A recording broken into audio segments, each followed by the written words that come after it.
coming up this week on the Digital Lifestyle Show 911, and Jezz Dennison is going to be joining us. A bit of a different show this week because Jezz is synth enthusiast and his own collection of synths, but we're going to be chatting about why he's not really considered himself as a collector but more of just a synth enthusiast. We'll be talking about buying vintage synths, what to look out for, maintaining them, some of his favourites, and why he doesn't consider himself as a collector, because he's quite happy to let synths go that he doesn't use. It's a great chat. It's a bit different from our usual show, but I think you're going to enjoy it. Right, let's get straight to Jezz. Welcome to the podcast. Thank you. It's brilliant to get you on the show. We were talking on the Gear Space forums. So I kind of put a call for anybody that wanted to talk about gear, synth gear, which is a bit of a detour slightly from our usual show. But as our regular listeners will know, I love my synthesizers and surrounded by them as well. And I see that you are as well. Yeah, I am. It was nice to have a little tour around your setup there. It's good. Yeah, so tours are always great, but yeah, I'm definitely interested to talk about yours. Before we go too deep into that, so a bit about you. So yeah, you're on the Gear Space forums. Not a professional musician then? This is your hobby, semi-professional stuff? Yeah, no, purely hobby. I'm just too busy in order to get to be in the job that I've got that keeps me so busy and means I can afford this stuff. I just don't have that much time to use it. As you can see from the way it's all set up, I've put plenty of time into setting it up, and I want to get the time. The last 6 months has been crazy. So yeah, not a professional, a very geeky, keen amateur, I'd say. Yeah, and there is a certain thing. There's something about devices, and we could talk about VSTs and things like that, but there is something so nice about the physical devices. But one of the reasons why I wanted to talk about the subject is we talked on the show about maintaining vintage computers and how it's quite an effort now to keep some of these going, and I wanted to get the sort of same thing for synths. So, but before we go into that, what got you into synthesizers? How long have you been into them? Right. Well, we had a baby grand in the living room that belonged to my mum when I was a kid. So I started just playing on that, just self-taught, messing around. So that was really where it started from. And probably if I go right back in time to the first time I was getting into a sound, it would have been on all things Sabbath, Bloody Sabbath. There's a song on there called Who Are You, which famously has Ozzy's Ott 2600 on it, I think, if I'm correct. Somebody could correct me if it's not that one on there. And it's a very, very simple riff, and I just play it over and over again. But moving on through that, it was really an obsession with, Human League, Kraftwerk, stuff. I only got into it around about the time of the model and stuff when I was a kid. But then, all the synth bands of the 80s, how could you not, be into synths? So yeah, that was it. And eventually I got my first ever synths. Everyone, people will go, "You got what?" But it was a time when they were just not as expensive as they would have been before, but it was a Yamaha CS60. Now that I knew you haven't asked me that what? Yet. Yeah. It was the Yamaha CS60, but to be honest, it didn't cost as much as a Juno 6 would have done, as they'd just come out at the time. And to be honest, when I got it, I didn't know much. Do you want me to talk about this now? Yeah, or just go ahead, yeah.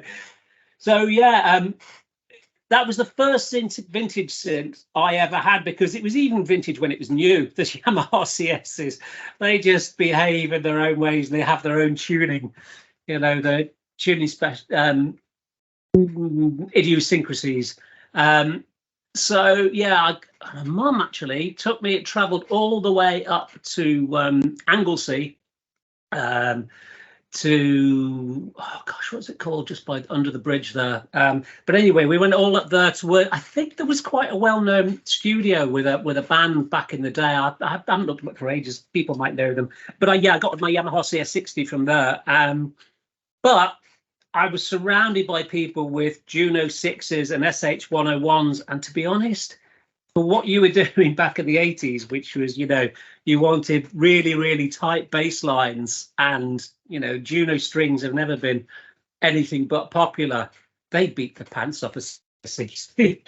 The CS60 is brilliant if you've already got this entire studio and you can afford to have another crazy synth. The one thing the CS60 did have, and I kept it for nearly 40 years, just because it was my first synth, it had the best aftertouch I have ever felt on any synthesizer to this day, because it was triggered by a little light under the keyboard, and as you press the keys down, as it detected there was less light, it picked it up that way, and the touch was sublime, just the slightest little bit of movement, and it has never been bettered to this day. It's only monophonic aftertouch, but I was spoiled. I had a real problem with keyboards that didn't have good aftertouch after that, and that's most of them really. So yeah, that's a roundabout answer to your question, I guess. Yeah, and I suppose if you said like you said the CS60 now, you would think, wow, that's that's almost the Vangelis CS80, that's Blade Runner. Yeah. But was this mid 80s? This the CS range was completely overshadowed by the DXs, and they were not as popular. The reason I kept it was because I could not sell it for 200 quid. It was impossible. And it just wasn't worth. And of course, back in those days as well, you had to advertise it in papers and all the rest of it. Yeah. But since I couldn't sell it for 200 quid, I kept it. If somebody had offered me 250 quid for it, I would have taken that and tried to put it towards my my M1 fund, because the Korg M1 just blew me away when that came out.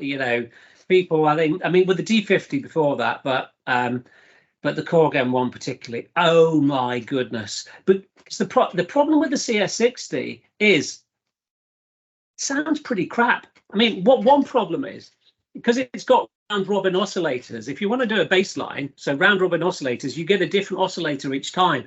Now that's brilliant. Everyone goes for that nowadays and say, oh, that gives you these thick analog sounds with the imperfections between them. Not if you want to do a bass line. And each time you press your note down, it's a slightly different frequency, and it's terrible. And the strings on it were pretty thin. It was amazing for the ring modulator. The ring modulator, I mean, people have often said it's probably the best ring modulator on a synth ever made. It's the same as the one on the CS80, and that's true.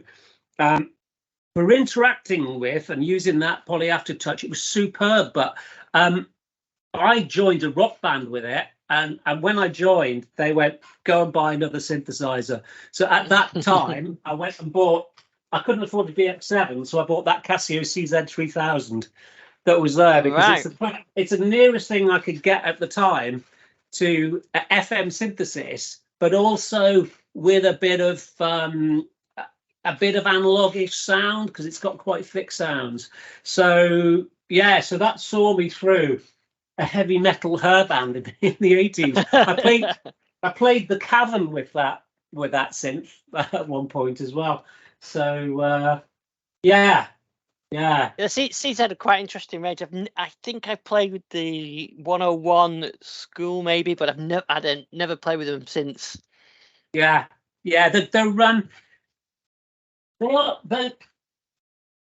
They're good. I mean, that's another one. I've only just got it out of the box recently, to be honest. I've still got the original box from when I bought it. I've got the original receipt. I'm a bit, as anyone who's got good quality, vintage stuff, you're a bit anal about your own keyboards and other ones. So I've got the box for that with the original polystyrene that goes under the keys, all the rest of it. I just got it out the other day in order to just get it out and have a tinker with it. It's when I play it, I don't see in the sound in my head. Generally, I don't see where it would sit in a mix.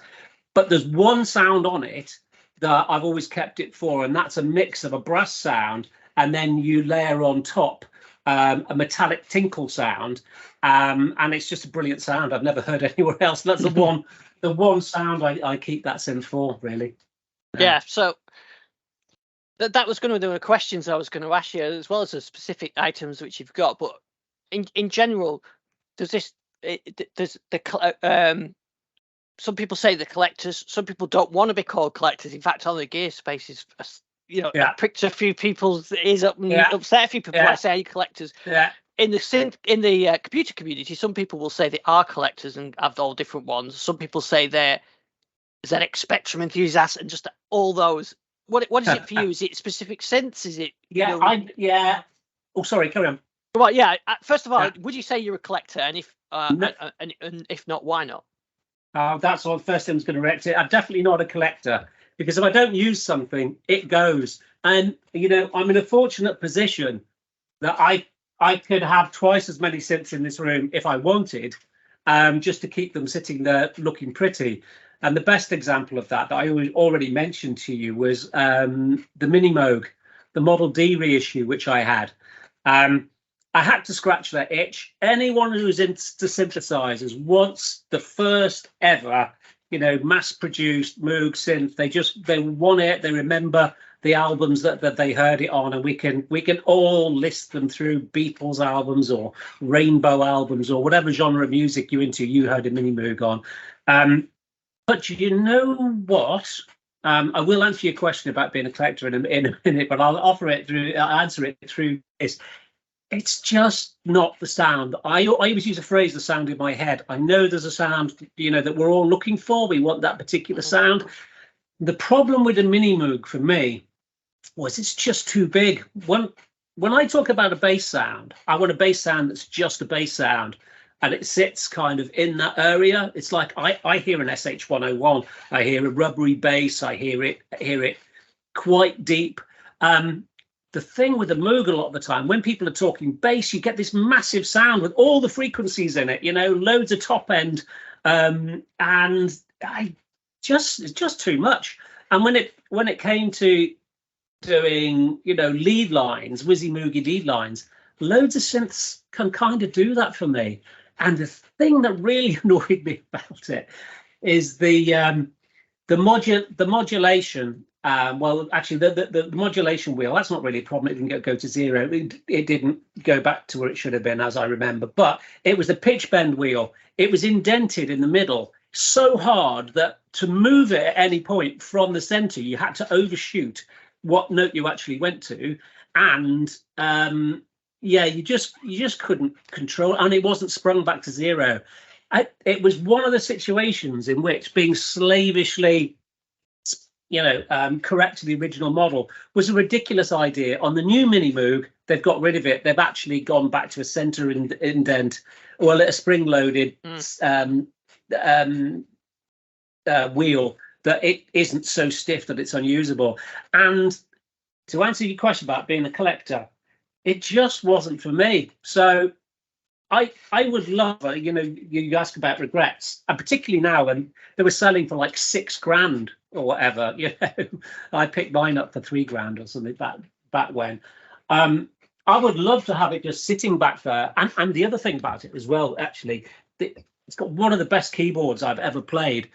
And with all the CV and gates on the back, I just used to run them out into my Pro 1 and play my Pro 1 with touch sensitivity on the filter out of the Mini Moog.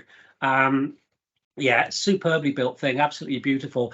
But I wasn't going to use it. So I do have a strict rule. If something doesn't get used, that the CZ3000 is an exception to that, because it's my first synth and I've got a bit of a thing about it, and also because it's not worth anything to sell. In the condition that it's in, with all the original manuals and the RAM cartridge on the back, which back in the day really difficult to get hold of, in absolutely mint condition, would still only be worth a couple of hundred to somebody.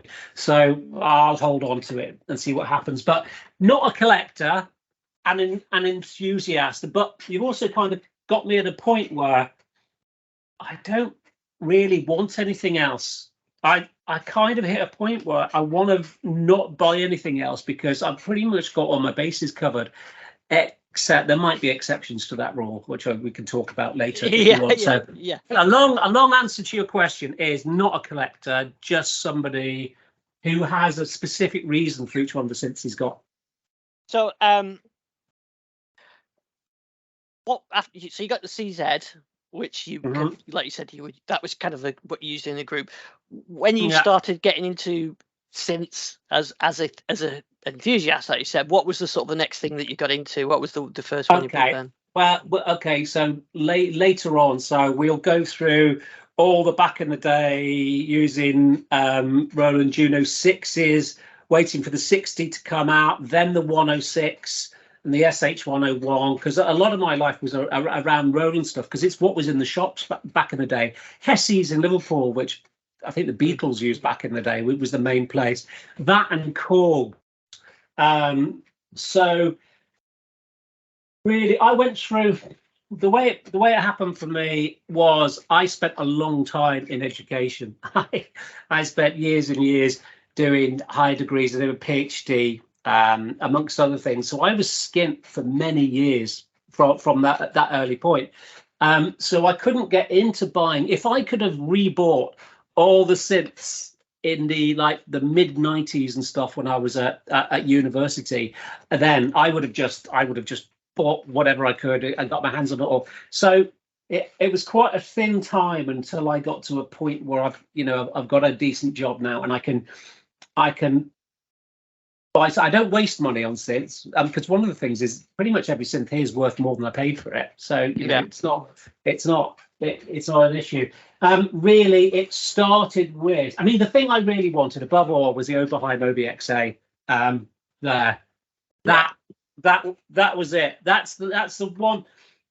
Every time I touched a synthesizer, people are going to hate me for saying this, but I always try to get what everyone thinks is a really simple sound, that jump patch. Okay. Yeah. Everyone hates it, whatever.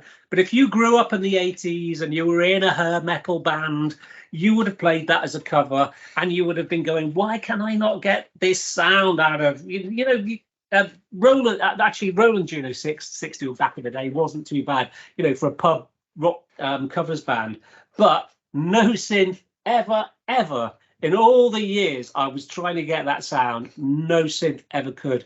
The one that got the closest, actually, funnily enough, was the in the box Camel Audio, the synth that actually got stuck into Logic. Logic bought them out and actually put it into Camel, because it was that good. There were some patches I'd bought there with some samples that were imported. That was the closest, but otherwise, not a chance. So I went on the hunt for a good Oberheim, and that was difficult. Man, that was difficult. I saw some dogs. I mean, one of the worst, funnily enough, he'd probably hate me for saying this. It was, and it's not his fault. He had it there on behalf of RL Music. It was at Kent Spong's house. I don't know if you know Kent Spong. He's the Mr. CS80. He's the man to see anywhere internationally. Right. And in fact, he repairs Vangelis's CS80. Yeah, that's the guy. I went round to his, and I played a CS80 on a really hot day, insane hot day, and it was years and years and years ago. And the oscillators were out of tune all over the place, and all he had was one speaker to stick it through. And I just came across it and went, "This sounds terrible." The whole mystique of the OBXA kind of collapsed in front of me. But still, I hung on in there, and I kept an eye out for years. To get a synth you want in good condition, be prepared to wait for years and years and years and years until you bump into the right person or see the right one. Because to preempt a question you're going to ask later about upkeeping synths, buy the best one you can find. It's as simple as that. If it looks as though it's been looked after, and particularly things like, I mean, when I sold my CS60, it's the only one I have ever seen in the world, and there are a few CS80s as well, that has the original gig bag, big bag that came with it, that you put the stands in, and it came with its original sustain pedal and its original volume pedal. You never see that anywhere. If a synth comes with, some original stuff, like the Oberheim actually had its original Oberheim manual with it, it gives you a that people have looked after it. And also you talk to them and see if you've got a list that had a receipt from it, where what's called a Pratt Reed keyboard, which is what it's a make of keyboard that we have in the Oberheims. It's better than the the later Panasonic keyboards that had just been completely rebushed, and that's really important. There's a bit of work to do on the OBXA, but it's in mint condition. If I was to take the camera over there, which I can do, and get it close, there are no dents, there are no scratches. It could pretty much have come out of the factory last week, as have quite a few of these synths. And that is the secret to having a studio where you can leave everything switched on like here and not worry about it blowing up.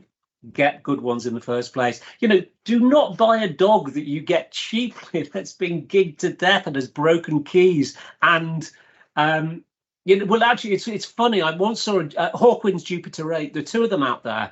I've seen one of them, and they've been spray painted, and they look in a terrible state. They're possibly the one exception to the rule, because actually Hawkwind, as though it might surprise you, actually paid to look after their synths pretty well. Yeah. So those ones that are out there, they look like complete dogs, but actually, certainly the one I know about, because it was with my synth tech, say my synth tech, but the synth tech I've used on the occasions that I have to. He had it in his house, and it was in pretty good nick. So yeah, the answer is buy wisely when you buy. I suppose if it's someone that's maybe you're into electronics, soldering and swapping chips and something, then maybe that's where you could take an old dog on and try and But if you don't want to be into all that, then But I picked up a TR505, and it was looking really rough. It had pen mark. I think it'd been in a school or something, and it's just up there. But electronically, it was fine, and it just needed a lot of care to clean it back to its. And it's now pristine, but that's the electronics were good on that. So my Gen SX1000 has a wonky key, which I still can't get repaired, but it's had a wonky key since I bought it in '88 off a guy in college. So that's I can live with that. You know, it's that's how I got it. But like I do keep good, take good care of them. They're all in a nice clean room, and I dust them and everything. It's probably about the only bit of cleaning. If you ask my wife, she'll probably say it's the only bit of cleaning I do is in here. Well, speaking of which, I could have actually got my feather duster. Actually, it's the couple of boxes in the way over there, but always have a feather. Well, let's say a feather duster. I'm going to get my favourite one out, because this is ridiculous. But I think all synth enthusiasts are like that. That's my particular favourite brand. Yeah. These ones that you stick on little bits of plastic, they're absolutely incredible. I have them round. Fortunately, this is the least dusted studio I've ever owned. This studio just does not get dust in it. It's incredible. My house before, particularly because we have dogs, and the dogs used to come in with mud over them, and then the dust would collect in the air. That was terrible, but unfortunate here. But yes, it's important to dust. I mean, that was going to be the next question. Really, is we'll talk some more about the specific ones you've got, but once you've got this. Some really excellent machines like the Oberheim and the Jupiter. How do you then maintain them to make sure that you can look after them and keep them going? Well, the thing about I'll go to the Jupiter first and then go back to the Oberheim.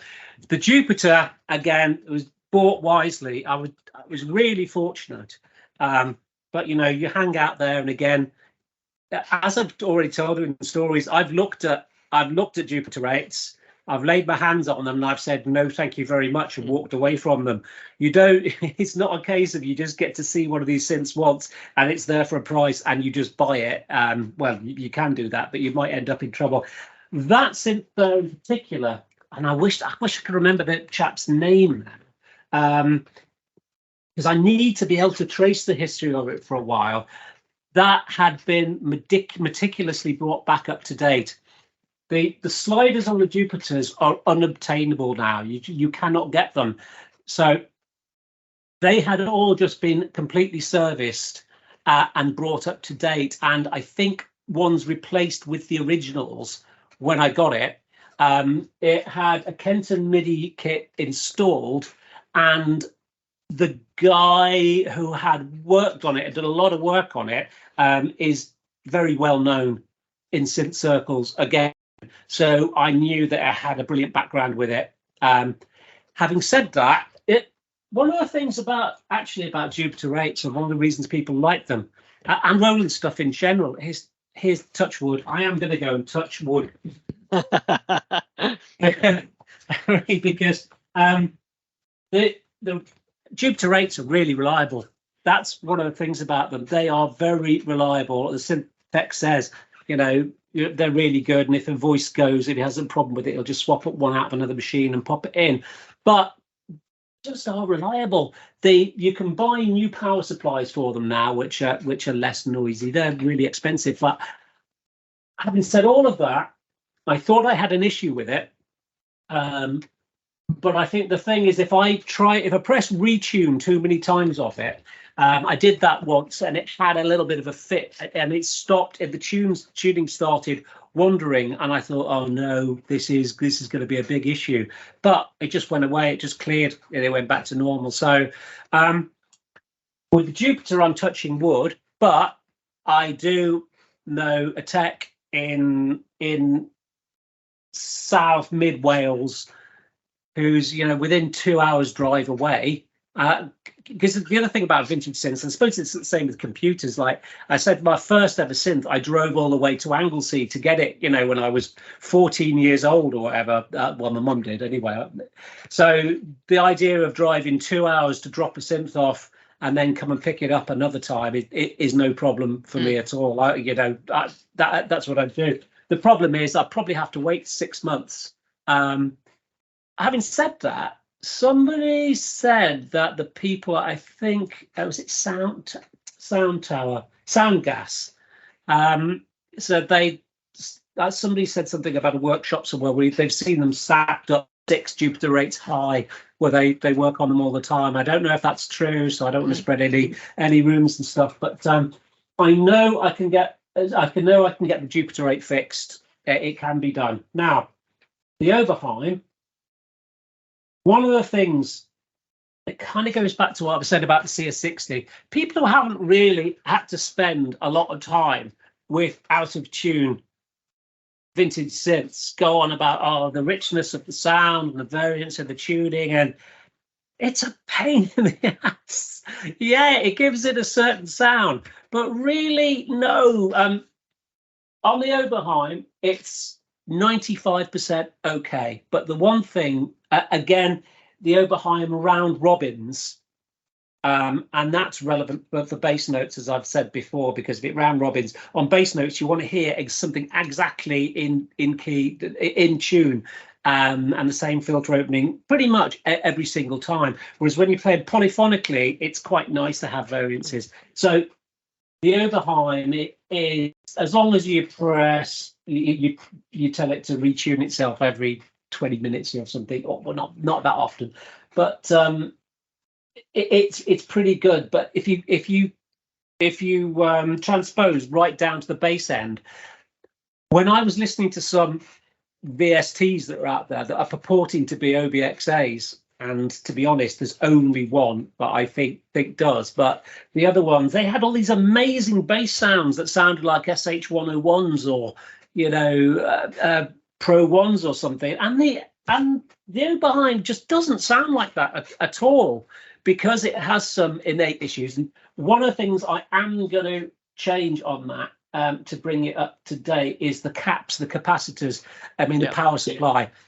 Now, it's the path is very well trodden on the Oberheim. You can actually buy ready-made a kit of all the capacitors that I can't remember the night. I don't know whether it's Syntor that sells it or it's a guy in the States anyway. And it's not cheap, but he's specified exactly the right capacitors and over-specified the capacitors for the job to fit perfectly. So what I am going to do, and I haven't done it yet, is send off for that kit, and I am going to go in there and recap it. And in fact, if you see that little blue light I've got in the background there, that is purely LEDs that I've soldered together, and that was my practice for the last time I went into one of these machines, actually, which was a Roland VR. Oh no, it was a Poly 6. The last time I went into, and the run before that. In fact, you've seen the video with the Poly 6. I just had to do a tiny bit of soldering inside, but there are something like 700 individual solder joints inside that LED light, and that's what I kind of did to make sure that I was right. competent before I go inside and do anything inside the Oberheim. So And I found I've done a few batteries, like on the on my DX100, and take the old batteries out and put the battery holders in. That's something that you quite often do. Yeah. You need to do all that kind of stuff. I mean, people go on. I don't know. People go on about caps needing changing and capacitor going all the time. I just remember when it started. I don't know, about 6 years ago. Replace the caps on absolutely everything. Well, yeah and no, actually. I've only had one synth that I've had all the caps replaced on, and that was my Prophet 5. And even then, when I spoke to the tech, he would only replace significant ones that he felt needed replacing. He didn't replace them all. You know, there are some people. Yeah. Sorry, carry on. It happens the same with the BBC Micros. The capacitors on the power supply go quite often on those. So it's the same thing with the computers. You've got to pick and choose which you maintain. If you get a Spectrum or something, you're probably okay on that. Yeah. Well, yeah, it's exactly the same kind of thing, I guess. So yeah, power supply is the first things. But yeah, if you believe what everyone says to you on boards about, you know, vintage gear, well, you'd never buy anything. You just wouldn't do it. But the funny thing is, when you're sitting there with a whole studio full of it, and that's one of the reasons I did that Poly 6 video on YouTube that you saw. There were guys coming in there going, "Oh, Poly 6, it's rubbish, it's crap, it's really badly made, it won't work." And I'm like, it's not. That's a really well made synth, and it's, you know, that's however 40 odd years or whatever it is older, and it could have just come out the factory yesterday, and it sounds amazing. And that is an incredibly reliable synthesizer. So and that one that you changed some of the things for the keyboards, wasn't the keyboard itself, the key contacts. I suppose that's one of the things that goes quite often with these older synths. Yeah, well, yeah, keyboards, it is quite an issue. So yeah, the Poly 6 and the Monopoly down there, which you can't see at the moment, I can bring a camera around to show you afterwards. They share all very, very similar internals. They're basically sister synthesizers. All the knobs on the top of them are the same, and the keyboard is the same.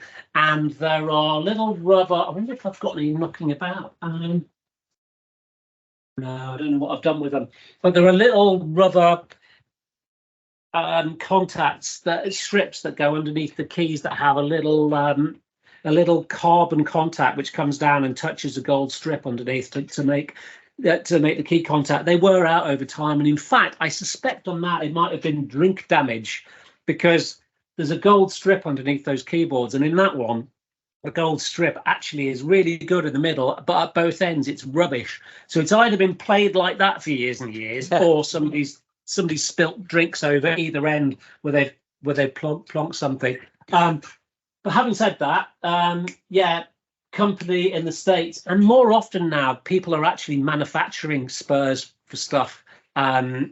So I could buy completely brand new stuff, stick it underneath, and it's a really good keyboard. People were complaining about the keyboard, going, "Oh, they're clackety, they're terrible." That's because they were buying crap second hand that had never been looked after and had been absolutely killed. And that's, again, it goes back to what I say, you know, you get what you pay for. So if somebody's bought something completely crap because they bought something in terrible condition, and then they go onto Gear Sluts and go, "Oh, these machines are terrible," well, what did you expect if you paid £2 for it? Exactly. I mean, I found some things like the Gen, a bit of service sol spray will stop the pots being noisy, because they're really noisy on that.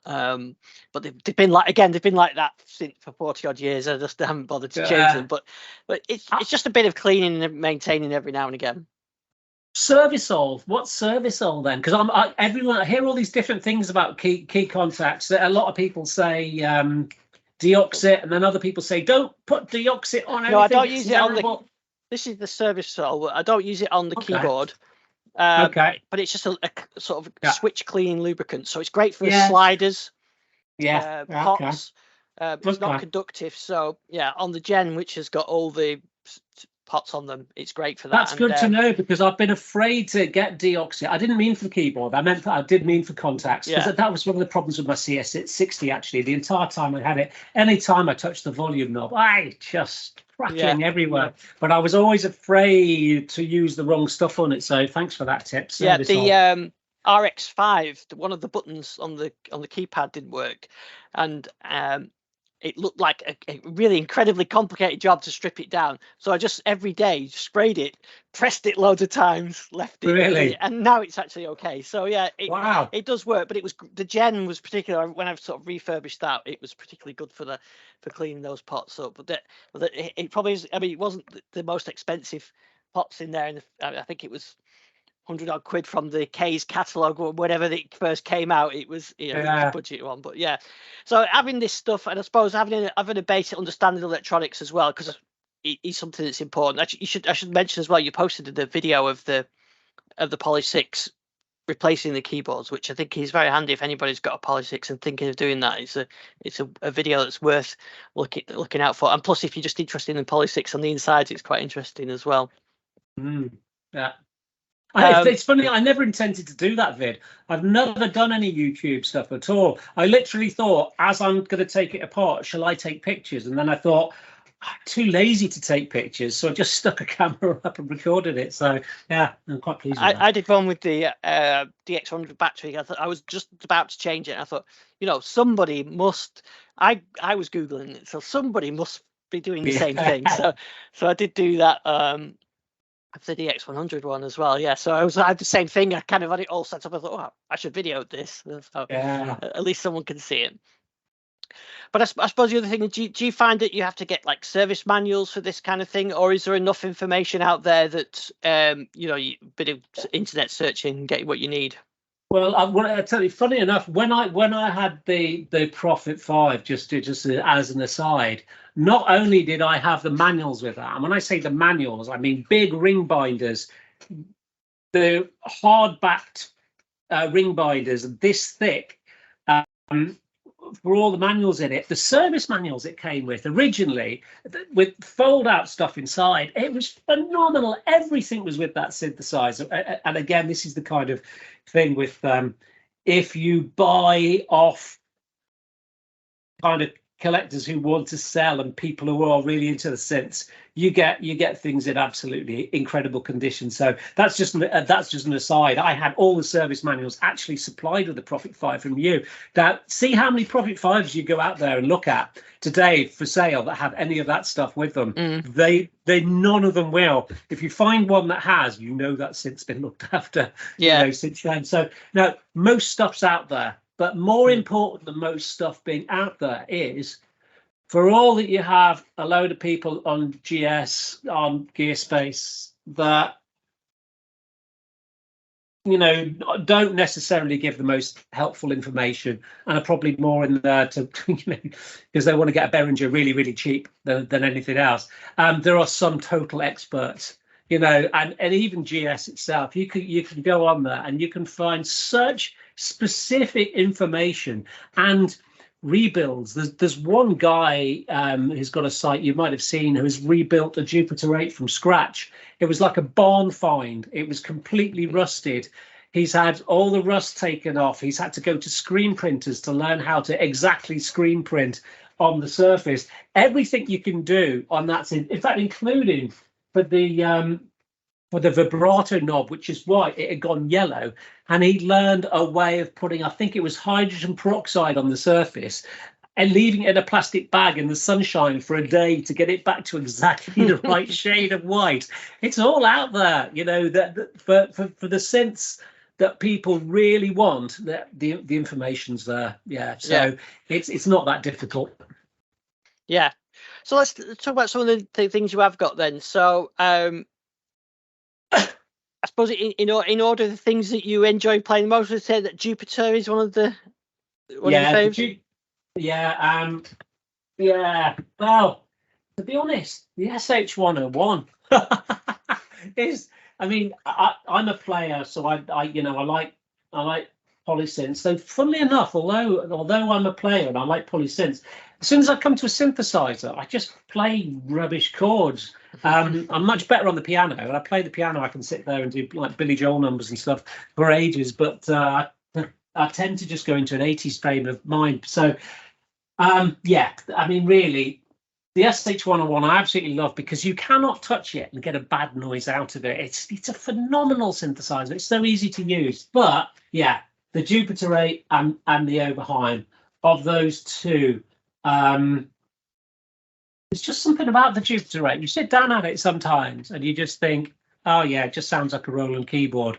And then you dig into it for a while and you just get lost in it. And it's just, it has, because it's got 8 individual oscillators, you know, not on chip stuff. It's very precise. It sounds modern. It's the most modern sounding vintage synth I've ever come across. Maybe because people keep on releasing iterations of the modern Jupiter 8, always trying to keep that sound new. But even though those slight differences inside, it's yeah, it's phenomenal. So yeah, the Jupiter 8 and the Oberheim. The Oberheim, though, it's not just that brass patch. You know, that's a kind of a novelty. You get that, and it's great. It can do some huge, crazy sounds. I mean, yeah, everybody goes on about the oh, what is that patch with the filter sweep at the beginning of Never Worry Today's Sun? Tom Sawyer, the Tom Sawyer. Oh sweep. yeah. That is mad when you do that. When you put it in unison and you do that, it shakes the entire house. But funnily enough, what I really like is thin pads on the Oberheim.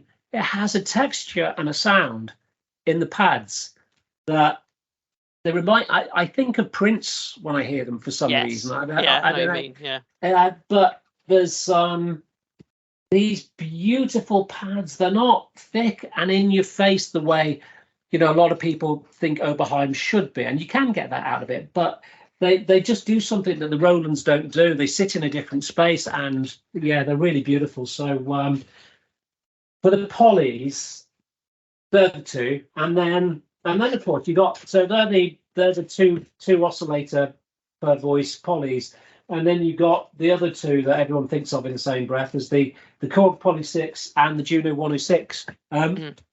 So I'm turning around, pointing at things. I don't. Yeah, I can see it all. Which everyone seems to think because the Poly 6 and the Juno were both kind of budget synths that came out around about the same time, and they're both one oscillator, that they both sound the same basically, and they're more or less the same synth. Couldn't be further from the truth. They just sound completely different. But I love playing both of those. Funnily enough, it was the Juno really I wanted to repurchase more than the Jupiter 8. I got really lucky with the Jupiter 8. As I mentioned before, but I also bought it before they went insane over a period of about 6 months. There's a period of 6 months that you could buy them for a sane price, and then suddenly people were asking 20 grand for them. In 6 months, it was absolutely mental. So, you know, I'd bought mine before then. So yeah, it was really the Juno I wanted, and you know the Roland System 8 synthesizer, the plug-out synthesizer they have.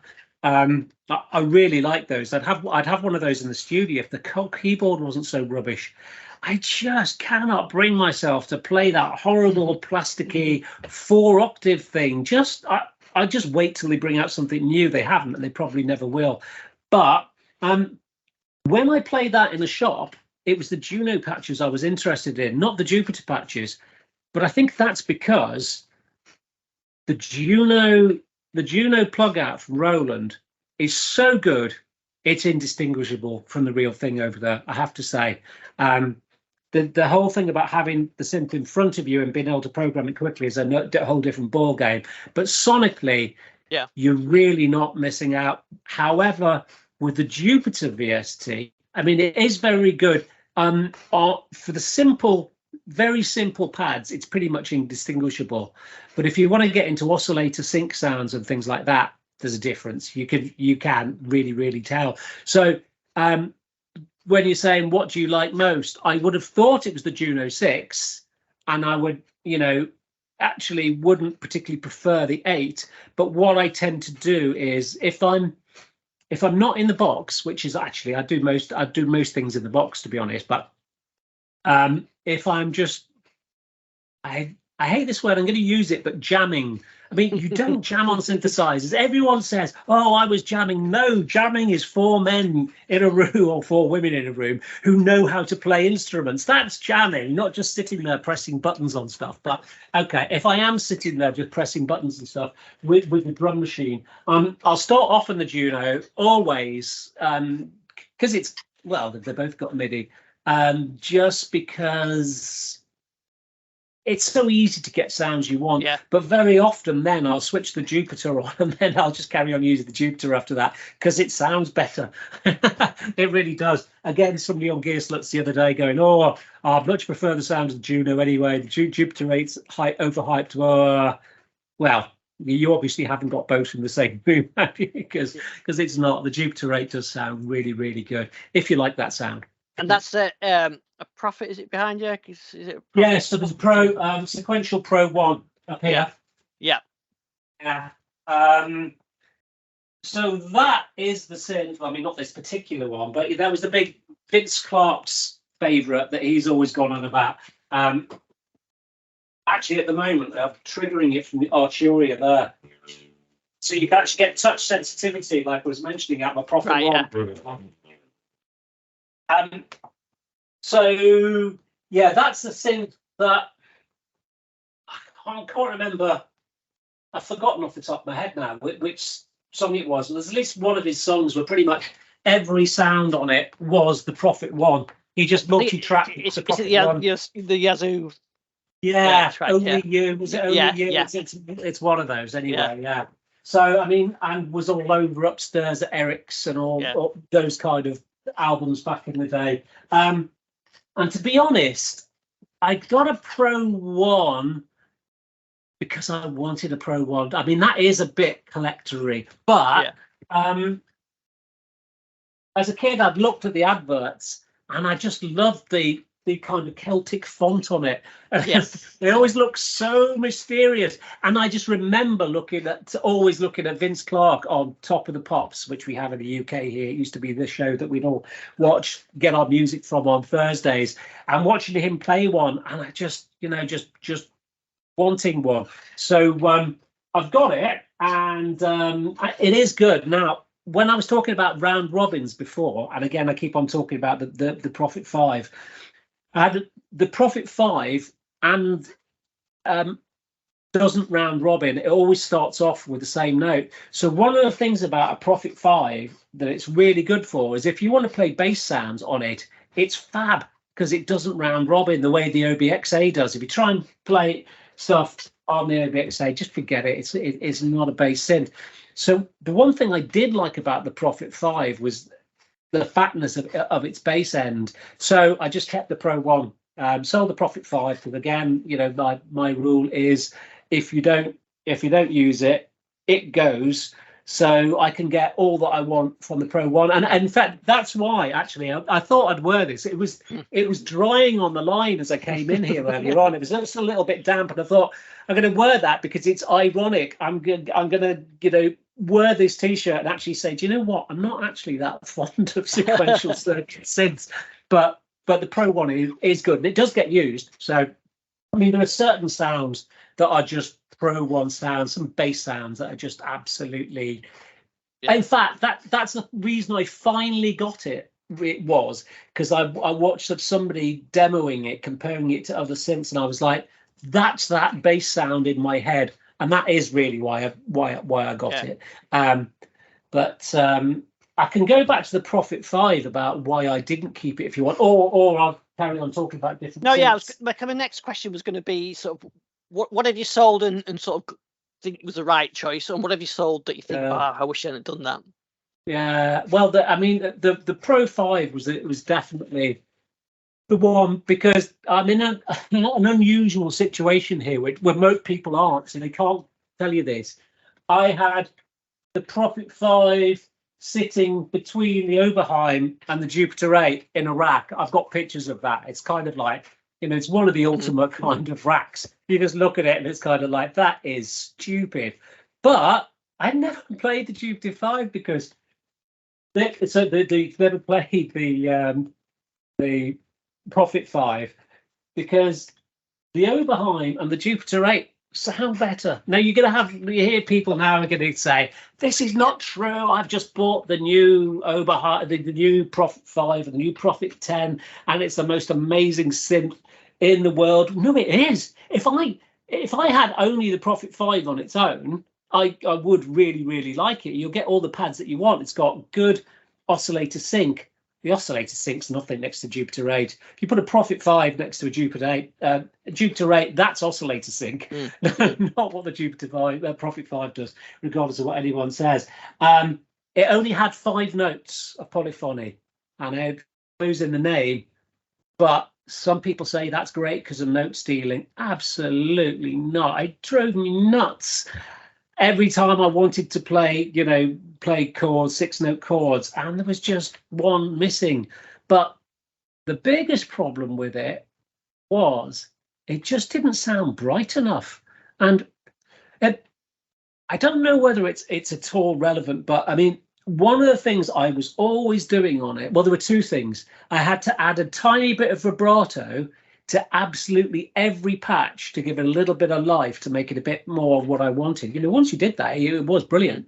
In fact, it was good before that. But the other thing was I was always turning up the filter a bit. I always wanted it to be a bit brighter. I was always trying to change a patch on the Prophet 5 to make it more like the sound in my head.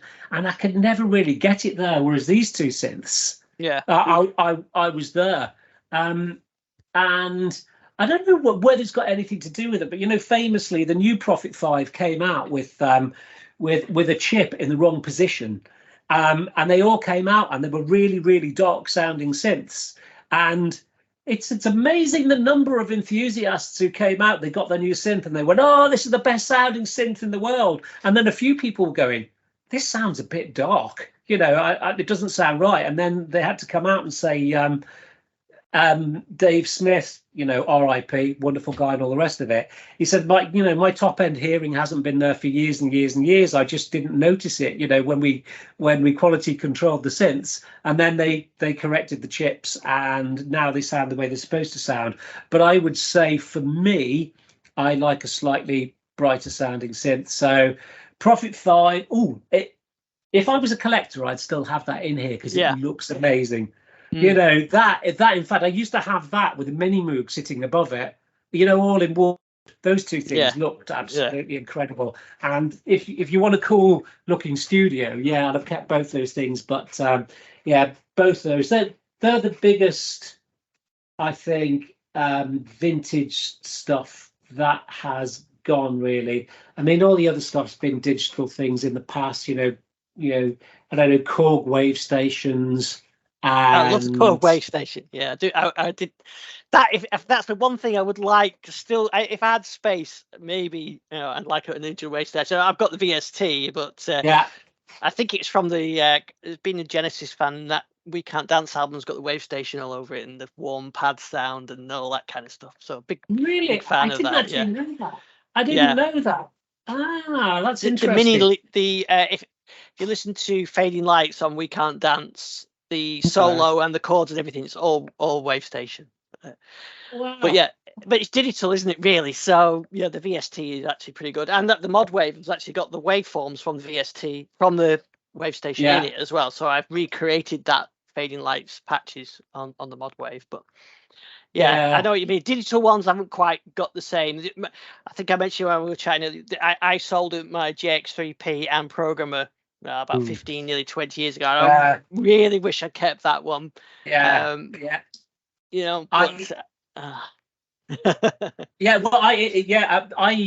made a friend of mine buy a JX3P. He was a music student at Liverpool University, and he was looking for new synths. And me being an absolute synth fanatic, I kind of like dragged him into Curly's guitar shop, and there was one for sale second hand. There was a Korg Poly 61. Now that's a synth I absolutely loved as well. I'll come back to that in a minute. There was a Poly 61 there, there's a JX3P, and I loved the Poly 61. I had a real thing for that synth. But he chose the JX3P in the end, and we brought it back in our student rooms. We spent ages playing around with it, and great synth. Funnily enough, I missed the JX3P, so I bought the Roland boutique JX3P because I was watching a demo of it, and it sounded so impressive. It just sounded like a JX3P to me, because I've got the SH01A boutique of the SH101 as well as an SH101 over there, for patch storage, because those boutiques are really good. The Juno 6.1 and the SH101, the JX3P. I bought it, but again, I just wasn't using it. I've got the Juno 60 there, so I was like, why am I going to play the JX3P when I've got that there? But great synth. It would have been a different story if it was a real big analog one sitting there. I'm pretty sure I would have played it, particularly with the programmer. I mean, that was the thing. That was you had to program it. Yeah, so and I can't remember why exactly I sold it, but I had a Mirage, an Sonic Mirage, and I never used that really. I never really got into sampling at that time. I had an Sonic Mirage for years. It was you had to program it in hexadecimal. Yeah.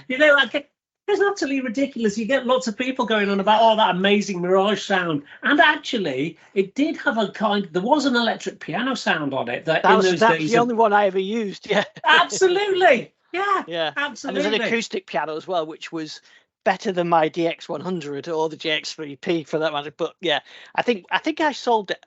I must have sold my 3P to get the Roland D20, which was a big step up at the time. So I can see why I did it, but I still wish the D20 is long gone. Yeah, I had a D110. They've somehow they've come back into fashion again. People are talking about them being brilliant. I mean, I always actually, to be honest, thought the D110s were better than other people did. Mine were programmed up with all kinds of like Moogie leads that for me were just as convincing as on my own mini mood. To be honest, I know that sounds crazy. Loads of people would be saying you're talking crap now, but when you've just got a lead line going wee in the background, no one's really going to pick that out and be able to tell the difference. So yeah, D110 was another one that went. I mean, there's just swathes of digital stuff, I guess. What do you think about the because some of the ones you've got there have been recreated? So you mentioned some of the VSTs, but the Poly 6 there's a Korg one of that. Which I've got the whole Korg suite. Sorry, Ken. Yeah, I was going to say, what do you think of the stuff like that? Yeah, I've got the whole Korg suite. I mean, I had the whole Korg suite before I bought these Korgs, before I was fortunate enough to buy these. I think the Poly 6 VST sounds incredible. Sometimes, particularly again, the bass sounds on them are just absolutely phenomenal. But I'm pretty sure I can't get them out of the real Poly 6. It has its own sound to some degree, I think, that VST. You know what? I haven't sat down and compared those, but you know what I have compared is the Korg Monopoly to the Korg VST. Because my plan was, I mean, it's great. The Poly 6 obviously has programs in it, so I don't really need to use that VST because I've got the Poly 6 there. But I do think that Poly 6 VST sounds good. So I went to use the Monopoly, and so first time I thought, this is great. I've got my Monopoly set up with this sound I really want to keep. So now I'm going to set up the VST so it's exactly the same, and I'm going to store that. Could I get the same sound? Not a chance. And it's the same story actually with the Roland stuff, the SH101 and stuff. It's not that it necessarily doesn't have the right characteristic sound. It's just that all the settings are so far off. In fact, it was the same thing with the Prophet 5 and the Pro 1. You could theoretically, a Pro 1 is just a one oscillator Prophet 5. But if you try to set up the same sound on the Pro 1 and the Pro 5, forget it. You'd be there all day. and you'd never be able to completely match them. And it's certainly true of the Monopoly and the Korg VST. It just became pointless me trying to use the VST as a way of saving my Monopoly sounds. It just wasn't going to happen. So I've kind of learned. I've had to learn with the. I think with the monosynths, I can be a bit OCD, but I've had to learn sometimes just destroy the sound that's on it. You're just going to go to a new sound. It doesn't matter. That I take pictures of them all the time. And in fact, one great thing inside Logic is I take a picture and I import that straight into the song I'm working on in Logic with a picture of the entire setup on the Monopoly or the SH101 or whatever it is. So if I need to, I can go back after and at least see, what to dial back in. So the answer to your question is, I think that the Korg stuff sounds really good, but the old stuff is not as good as the new stuff. I was never hugely into the ARP Odyssey, but the ARP Odyssey that they did, oh my goodness, that sounds so incredible. Good. It sounds like an analog synth in the way that, to be honest, probably the Monopoly and Poly 6s don't quite have that, last 5% or whatever it is.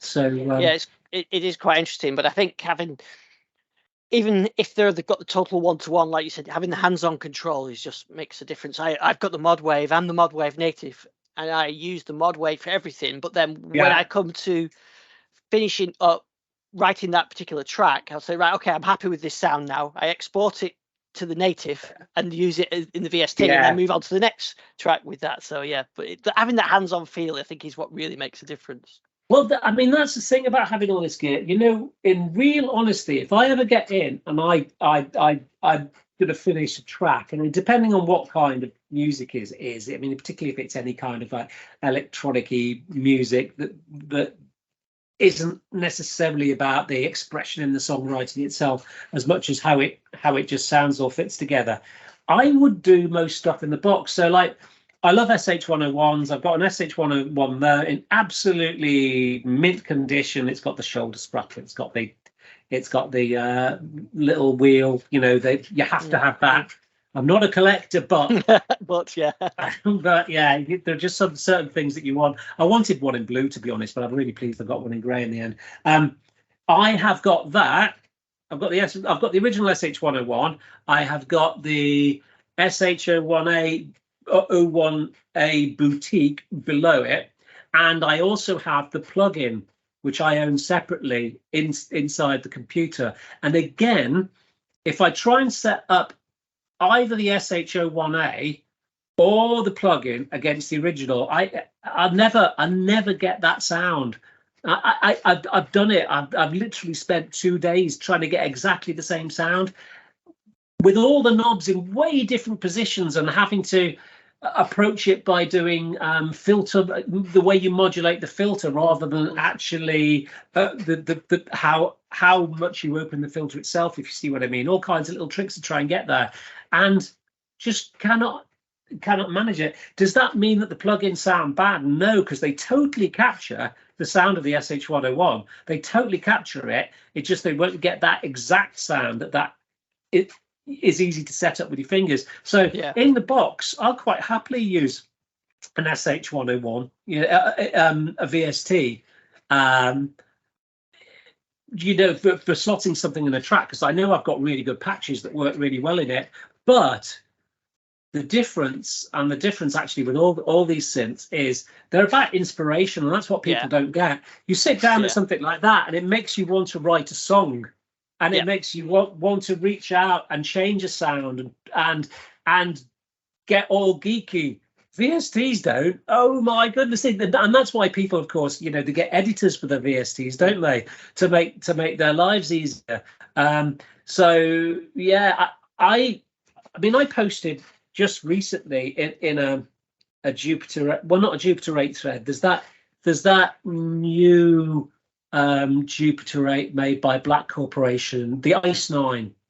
I actually posted in that. Do you know what the Roland plug is so close to the roller, to the Jupiter 8, for the simple sounds that just, you know, don't feel bad, you know, that you haven't got a Jupiter 8, because that plugin sounds amazing. You know, having said that, if you try the more complex sounds, there's just absolutely no comparison.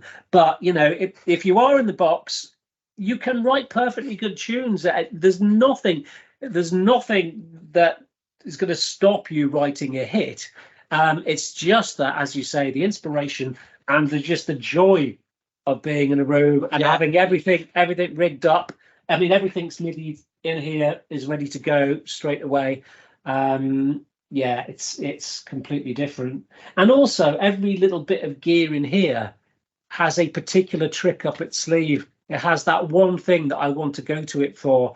You know, it's not like I'm going through a ton of VSTs trying millions of things out. It's so completely different. I go, I want that pad sound, I'm going to the Oberheim.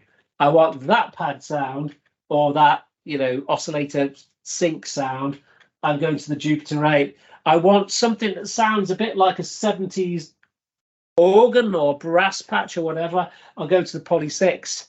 The Juno, any electronic-y dancing music, pretty much anything. The Juno for me is kind of like, it is the Swiss Army knife of synthesis. You can get amazing basses on it, you can get amazing pads, you can do, it's very, very simple, of course. You can't do oscillator sync and all that kind of thing on it. There's something just lovely about playing the Juno. Oh, I haven't even mentioned the SH2 over there, the Roland SH2. I actually bought that as my replacement for the Mini Moog, because I think it sounds better. I mean, there's the bass on this. No, can you hear that on there? Can you? No, it won't. It won't come through. The Teams will. We'll strip it out so you won't hear it. Yeah. That's a shame. The bass on that is shaking my room. Also, because they aren't my monitors, by the way. They're those things you can see back there. They're kind of like tracking monitors. They to make things sound good when I play them, because they're a bit hyped, those Yamahas. But they do give you a load of bass. And sitting in the corner where they hype the bass by about 3 dB. So when you play that SH2 next to that thing, honestly, the room just shakes. Roland SH2 that's a magic little synthesizer. I think what we'll have to do, we'll have to get you back on, because I think I want to talk some more about these. We're out of time for this week's show. So, so final question is then, so what's next? What's on your list that you're looking for next? Well, I said to you at the beginning, I've stopped. There's nothing I need. You know, something could turn up potentially, but I've got all the kind of like childhood synths that I lusted after. But I have spent a ridiculous amount of time recently looking at Oberheim DMX's Lindrums. Oh, I love those. And sequential drum tracks. Oh yeah. I don't know enough about them, and the thing is, to be honest, that they are genuinely overpriced. You know, a lot of that stuff now. Now, it doesn't matter if you've got the money, because this is the thing: is that you always get someone on Gear that's going, Behringer's going to bring a new version out, then they won't be worth anything, and you'll lose all your money. No, you won't. If you buy wisely, and since they're so expensive anyway, get the best one. Get one that has never been out on the road and it's been mollycoddled. And okay, spend top dollar on it, because it will be worth the same tomorrow. It'll be worth the same in 6 months. It may be worth more in 2 years. You don't know, but that's not what it's about. That can take the pain out of doing it. Now, at the moment, people are charging. Oh, here's the other thing about buying.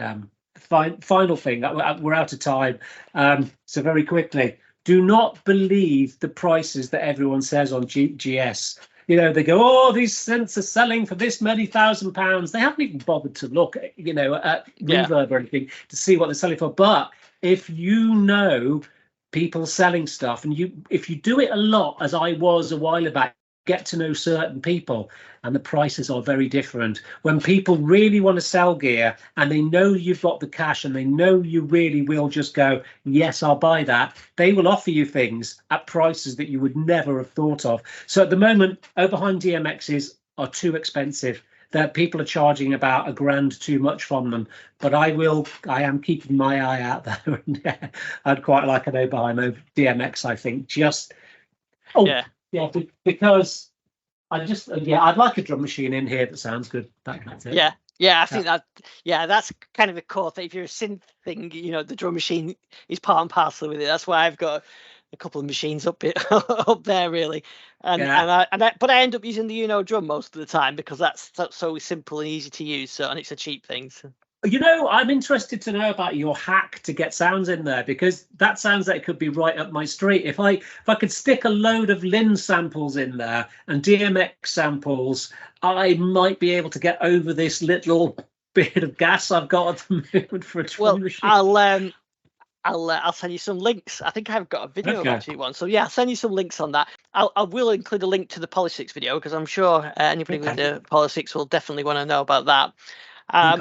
And I think what we'll need to do is give it a few weeks, and we need to get you back on and to talk about specific synths, because that's the next thing I want to do. So we'll definitely do that. Well, I really appreciate you coming, joining the show today.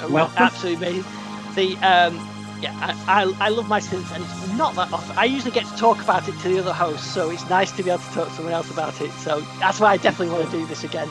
Okay, cool. Yeah, and me. I'm definitely up for that. Yeah, great. Well, thanks for your time.